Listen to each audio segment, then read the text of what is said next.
Kelly. Gracias, señor presidente. Quiero empezar mi intervención destacando que aquí, durante esta sesión, hemos aprobado una declaración de repudio por un crimen de odio, una declaración que hemos presentado desde nuestro bloque y que no fue, lamentablemente, tapa de los diarios. De hecho, los diarios llegaron a decir que fue una pelea de vecinos. Bueno, ninguna pelea de vecinos. Fue el crimen de odio más importante de las últimas décadas y desde esta banca queremos decir fue lesbicidio. Porque el 6 de mayo, en el barrio de Barracas, en un hotel familiar donde vivían estas compañeras, en ese barrio sucedió un hecho aberrante, un crimen que no podemos dejar pasar. Allí, en horas de la madrugada, este señor, Fernando Barrientos, las roció con combustible y les tiró una bomba molotov adentro de la habitación. Luego, en el intento de ellas de salir de allí, las golpeó para intentar volverlas a meter adentro. Ellas fallecieron, 3 de ellas fallecieron, Pamela Cobas, Roxana Figueroa, Andrea Amarante, murieron producto de las quemaduras y Sofía se encuentra en recuperación. Es evidente que la intención de Barrientos fue matarlas. Hay ya sobradas muestras y testimonios de los vecinos que dijeron que en varias oportunidades Barrientos se refería a ellas de manera violenta y les expresaba todo tipo de odio simplemente por su orientación sexual. Esto fue un crimen de odio y fue un crimen de odio alentado desde el gobierno. Por eso aquí queremos decir que el gobierno es responsable y lo subrayamos. Le ponemos negrita o lo que le tengamos que poner. El gobierno es responsable del triple lesbicidio de Barracas. ¿Por qué? Desde la campaña electoral, pero previa a ella, el presidente ahora, Javier Milei, viene expresando todo tipo de expresiones homodiantes, lesbodiantes, viene manifestándose en contra de la educación sexual integral, viene negando que existen los femicidios y dice que es un invento de las feministas, niega la diferencia entre hombres y mujeres, llegó a burlarse de las personas con síndrome de Down. Bueno, ahora, a 5 meses de asumir, sabemos que eso no fue un exabrupto de campaña, sino que es parte de su plan. Su plan, en donde está rodeado de dinosaurios del medioevo como él, que se la pasan diciendo por canales de televisión, entrevistas radiales y todo tipo de medios de comunicación este tipo de expresiones. Diana Mondino comparó el matrimonio igualitario con tener piojos.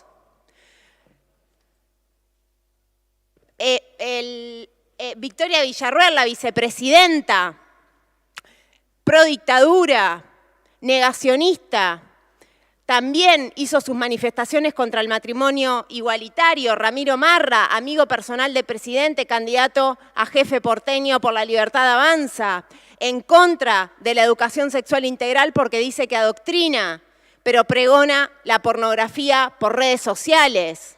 Bueno, podríamos seguir, ¿no? Recuerdo también Rodolfo Barra, bueno, y entre otros. Consumado el hecho, consumado este triple lesbicidio, Manuel Adorni, la voz oficial de la presidencia, el vocero presidencial que gana 5 millones de pesos, léase bien, escúchese bien, 25 veces lo que cobra un jubilado, Manuel Adorni dijo que no le parecía un atentado contra un colectivo en particular, que le parecía un caso de violencia más, que le parecía que no había que hacer ninguna distinción particular y que había que tratarlo como eso, como lo que fue, un caso de violencia más. Bueno, a Manuel Adorni le decimos que no fue un caso de violencia más, que estamos hablando de un crimen de odio que se legitima desde el Estado, que se alienta desde el Estado y que no nos vamos a quedar callades. Por supuesto que esto no fue un rayo en un cielo sereno. Cuando decimos que el sistema patriarcal enferma y mata, nos estamos refiriendo a esto. Porque días antes del atentado, Nicolás Márquez, el biógrafo de Milei, dio una entrevista en un canal radial y dijo que la homosexualidad es un estado insano y autodestructivo. Bueno, una expresión de odio, una expresión de rechazo, de discriminación hacia las personas por su orientación sexual casi sin precedente. Detrás de este odio y de esta discriminación existen, por supuesto, todo tipo de estereotipos, de prejuicios que se construyen socialmente, pero que cuando se legitiman desde el Estado son extremadamente peligrosos. Por eso la importancia de la educación sexual integral. Por eso la importancia de defender la ESI en las escuelas y en todos lados, para pelear contra estos discursos de odio, porque la discriminación por la orientación sexual, por la identidad de género, no puede ser de ninguna manera una manera con la cual atacan a la libertad de estas personas, a su libertad plena. Cuando eso ocurre, hay muchos problemas de salud que se expresan. Quienes trabajamos en salud, quienes hemos trabajado con adolescencia, lo sabemos bien, aumentan las posibilidades de depresión, de suicidio. Todo eso es lo que el gobierno está alentando con este tipo de discursos de odio y con este tipo de actitudes que legitiman permanentemente. El movimiento Ni Una Menos, la Marea Verde, después vinieron para quedarse. Y en la calle allí, las mujeres, las diversidades, dijimos muchas cosas, y hay una cosa que le dijimos bien fuerte a estos dinosaurios, y es que a su odio, a su homofobia, a su lesbofobia, le dijimos nunca más. Le dijimos que no les tenemos miedo, le dijimos que no nos vamos a quedar calladas. Muchos gobiernos desde esa Marea Verde y hasta ahora han intentado tomar nuestras banderas, maquillando sus gestiones, pintando de gay friendly a las diferentes gestiones, por un lado, pero por otro lado no aplican por completo el cupo laboral trans o condenan a la marginalidad a estos colectivos.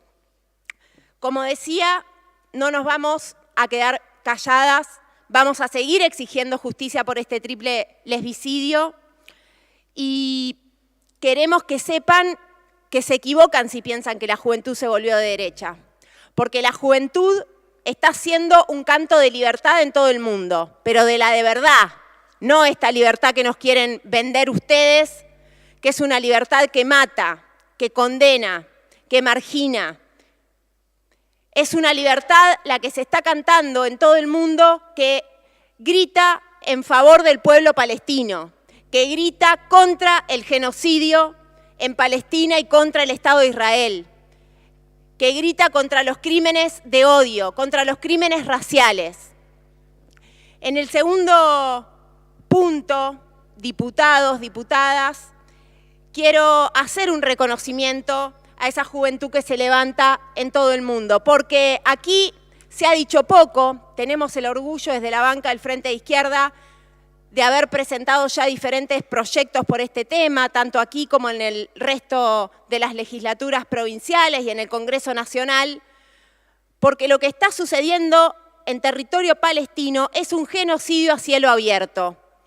Y durante estas semanas, en muchas universidades del mundo, las principales universidades del mundo, se están llevando adelante campamentos en defensa del pueblo palestino y en rechazo a ese genocidio perpetrado por el Estado de Israel con el apoyo de Estados Unidos.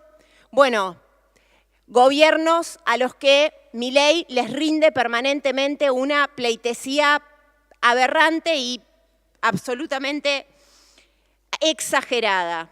Hoy, 15 de mayo, es el aniversario de la Nakba, como se denomina aquel proceso por el cual el Estado de Israel desplazó de manera violenta a cientos de miles de palestinos de sus territorios históricos, llevando adelante una limpieza étnica que sigue hasta la actualidad y que se ha profundizado con este genocidio. Por eso hoy, en diferentes universidades del mundo, también aquí en la Universidad de La Plata, se está llevando una importante acción mundial en defensa del pueblo palestino.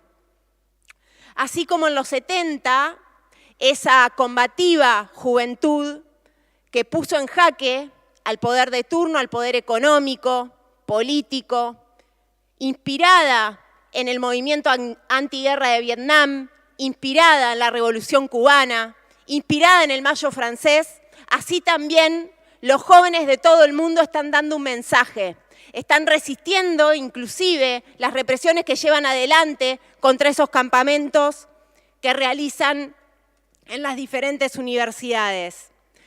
Ese es un mensaje que los jóvenes aquí en Argentina tienen que tomar, porque empiezan a levantarse contra el gobierno de Milei.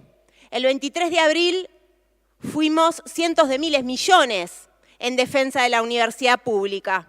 Y mientras esta sesión sucedía, la UCR cerró filas con el gobierno de Milei y dijo, ya está el presupuesto universitario, ya está. Ahora que siga para adelante la ley de bases. Algo inadmisible. Nosotros lo dijimos acá en la sesión pasada.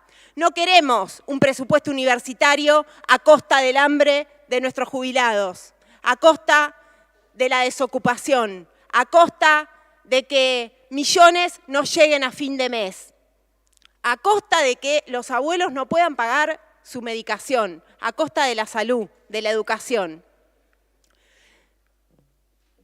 Diputados, diputadas, hoy hemos hablado mucho. No quiero extenderme demasiado, pero hay cosas que no puedo dejar de decir. El diputado Pult hizo referencia a la declaración contra el DNU, que también hicimos desde la banca del Frente de Izquierda, ese DNU que sigue vigente, que como bien expresó el diputado, derogó un sinfín de leyes que daban algún tipo de protección a los y las trabajadores, trabajadoras, que permite, entre otras cosas, ese DNU, el desguace del sistema ferroviario.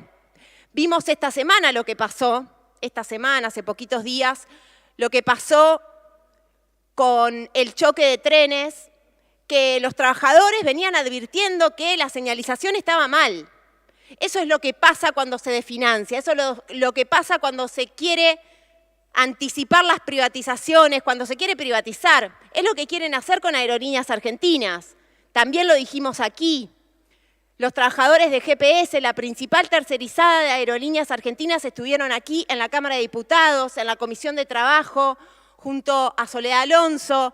Hicimos allí una declaración de repudio por los despidos que vienen sufriendo, pero también, como decía recién Guillermo, los trabajadores de FATE vienen enfrentando los despidos. Los trabajadores de la empresa energética SECO, que en el SEAMSE, en Ensenada, también están enfrentando despidos y defendiendo el ambiente.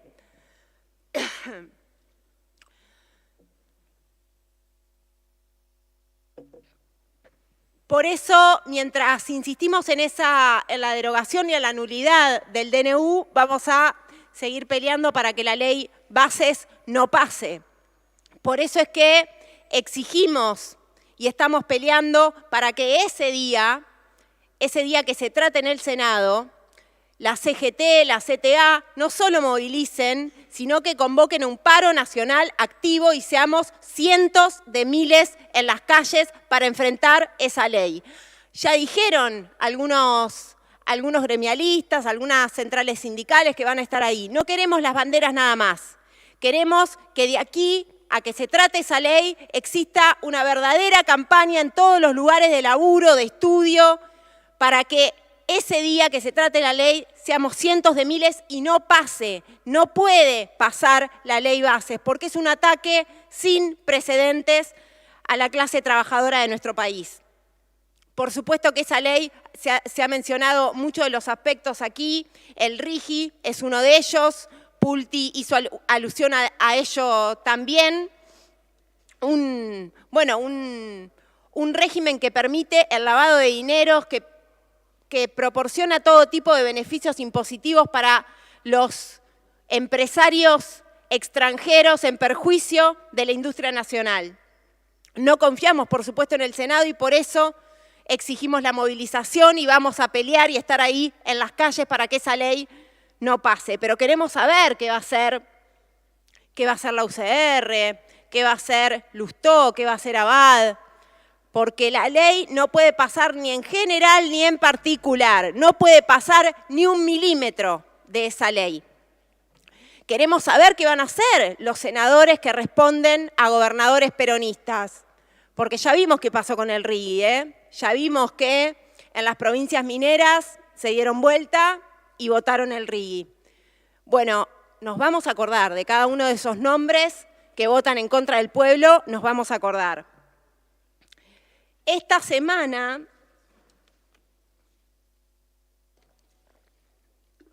estoy con tos, disculpen, pero me voy a tomar mi tiempo porque había pedido la palabra varias veces y me dijeron, no, hablas al final, así que voy a hablar de todo lo que quiero hablar.